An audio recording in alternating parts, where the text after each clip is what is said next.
This is a demo of how to use Mentimeter when sharing your screen with others. This is after you make an account. This is the page that you will come to. You make a new presentation, and to do a word cloud, you choose the word cloud slide type.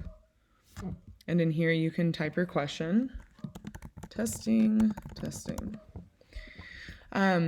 If you are the person typing in the responses, then you change the entries per participant to 1, and then you let participants submit multiple times because you are the only participant submitting the options.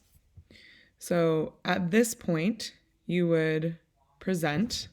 You'll notice it goes into full screen. I actually don't want this into full screen, so I just press escape, and then it brings me back here. Now, if I'm presenting this, I want to make my window smaller because on my side, if I'm presenting this, I want to have both windows open where I am showing the word cloud itself and where I am submitting the word clouds.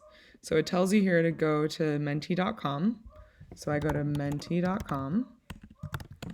And then I come back over here and I can highlight this and copy and paste it. And now it brings me to my question. So when I'm typing in answers,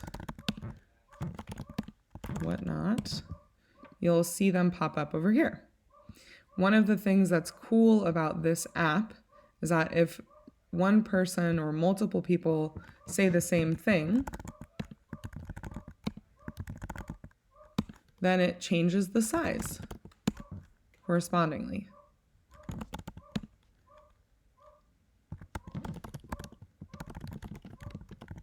You'll notice I'm trying to type in Dr. Thompson doesn't like pigeons. I actually can't type anymore. Over here, you notice the red 0. That means I'm out of my character count. So I'll just put pigeons for fun.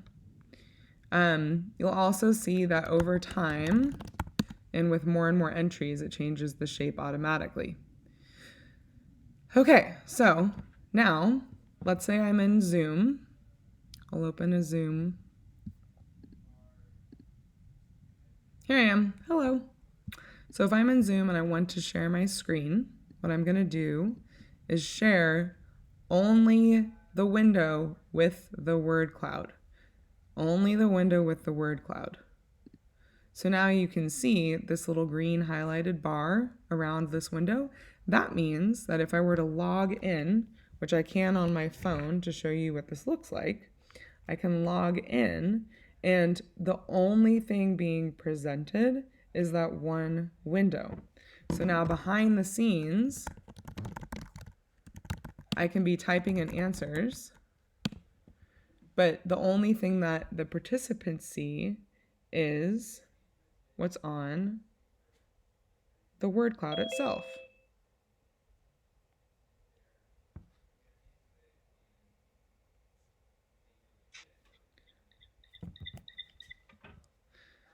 I am going to mute myself here. Okay, so now I'm going to show myself here with the camera that this is what the people see. All they see is the word cloud screen itself. And what I see, hello in the phone, what I see here on my screen is both the word cloud and I don't think it matters.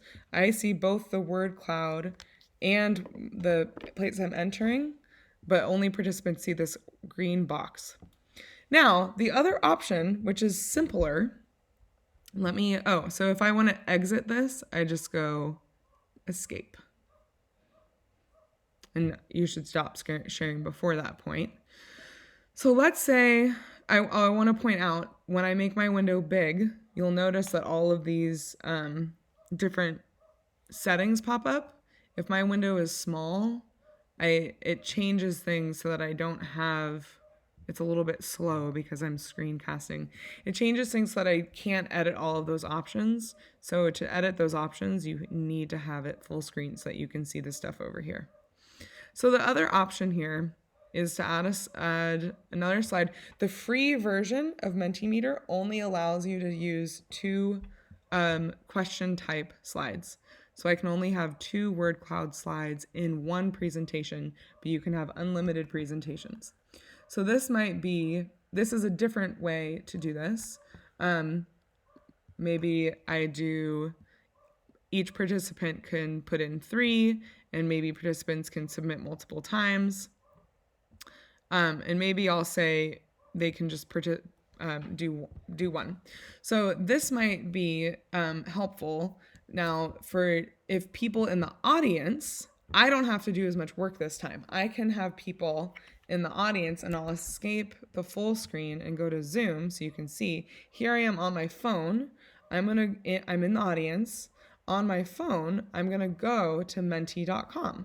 So I'm gonna show you on my phone here. This is what people in the audience can actually do, which is less work for you. It's you actually crowdsourcing.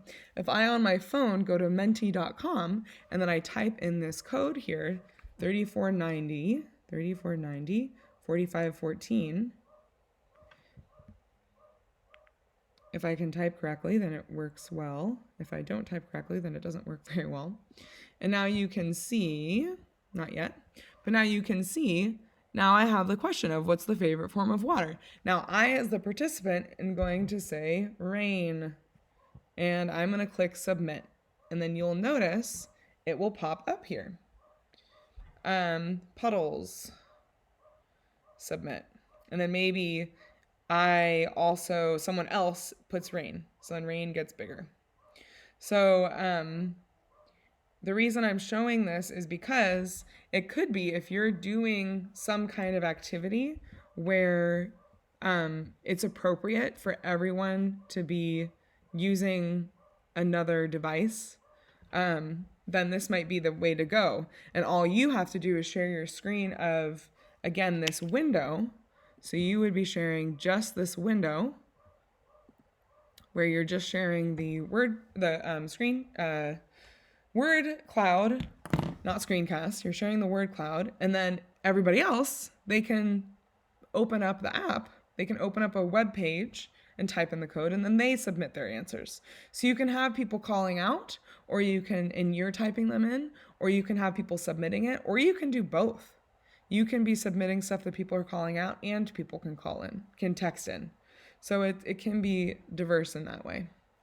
I don't need to be on my fake Zoom anymore. So that's kind of the way that this runs. To find the little menu, it's down here on the left. Now let's say that I want to download this information.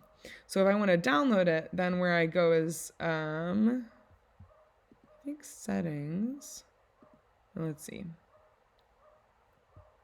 Oh, I need to go to the home. So I click on my little icon over there, and then it's going to show me my slideshow as one of the things that I've made.